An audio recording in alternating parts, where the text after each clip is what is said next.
17 means that I'm another year older. Well, I'm thinking about working at a museum. I might be a researcher or a curator. It does sound like a cool job, but it might not happen. It's not easy being an individual with autism as well, even as an adult. There are challenges and setbacks that you do go through. So, but you can still make it through with the right support system and self-confidence. Lauren has come so far and she's learned so much, but taking that next step is a big one. Our son could not in any ways be able to live in an apartment situation on his own, and for us just to call and check up on him. He really needs to be directed. My biggest worries are that systems are adequate to really replace what his mom and I do now, which is everything with respect to his well-being. So we're ready to break ground on what is a mixed-use project that has 3 component parts. One is an apartment property for residents. We've got our Residential Transition Academy for students. And the third is a leadership institute so that we can train professionals, paraprofessionals, medical professionals, and parents on how to help their adults advance to more independent living. It's also being modeled after a very successful program in Taft, California, which is a transition to independent living program at Taft Community College. We are thrilled that the founder of that program and the person who's been leading that program since '95 is joining us here in Phoenix as our executive director. I've always had a passion for individuals with developmental disabilities. We have, special ed programs up through age, say, 22, but then they kind of fall off the radar, everybody's radar. The reality is that these individuals are members of our society, and ultimately I think that the end game always is that these individuals should be able to live independently with some supports in a lot of cases. Through the FirstPlace Residential Transition Academy, we'll be teaching them how to live more independently. They will be living in an apartment, 4 bedrooms, 4 private baths around a common living area. And beyond what they learn inside the apartment, they're also going to be experiencing the community through jobs, continuing education, volunteer work, and just sheer fun and recreation. This is an exciting opportunity for individuals as they leave their family home and need more support before they can truly live on their own. This is a program that will be managed by SARC, and you can expect to have the same clinical efficacy that you find through many of SARC's programs. It's a 2-year program where the adults will live at FirstPlace during their first year, and their second year they'll live out in the community so that we can transition them to live wherever it is that they want to live in the community after that. Our Vocational and Life Skills Academy has always focused on building skills that help our adults with autism live independently. This is adding that next step where our guys are going to be really supported about how to live independently on their own as well.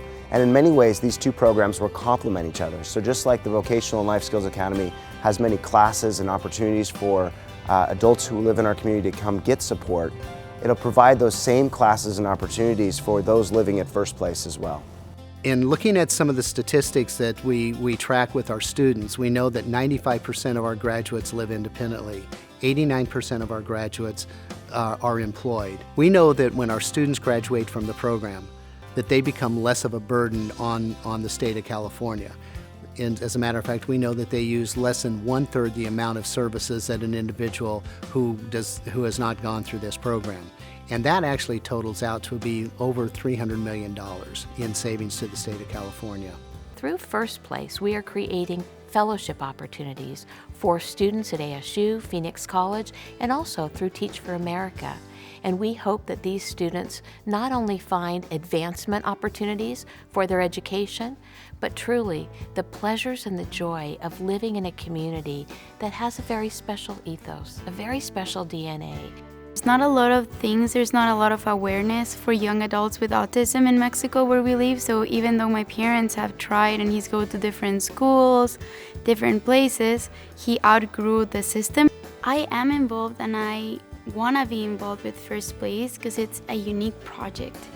Not just because of my brother, of course I want my brother to have a place to live and to be successful. But I think it's a project unique on its kind, not just because of the people that are around it, the companies that have been involved with it. I think it's a prototype. The society needs a project like FirstPlace. I think it's a replicable model that can go into any other state, any other country. What we're going to be doing through the Training Institute is bringing luminaries from across the country to help individuals learn what adults with autism and special needs need to live more independently, empower them with good tools, with good training, so that we can open the door to more real estate options, not only here, but to communities throughout the country. So one day I would like to become a public motivational speaker and travel around the nation and giving speeches about me and about autism. Yeah, we are very fortunate. We never thought we would see this day where there would be other alternatives like this. We thought about apartments. We've thought about, is she just going to be in her home on a long-term basis? And that's okay. But it would be better if there were a place. And so I know so many other cities don't have this, these plans in place. And so to have that, it really, for us, just amazing. Not long after Matt's diagnosis of autism, I started dreaming about what his adult life would be like. And I remember visiting some group homes, and I also remember running away as fast as I possibly could. I did not want to see the future. I did not want to see that future. And I committed back then, and remain committed now, that the kind of life that Matt and others with autism and disabilities will live is going to be far greater, with more opportunities than what we ever dreamed or thought imaginable. Because we are now working and living with a generation of kids that had amazing early intervention. And we've also made significant advancements in design and community life and opportunities, recognizing that more doors can open for these individuals and they can live fuller, richer lives than we might have thought imaginable. And I don't want to limit Matthew. I don't want to limit others.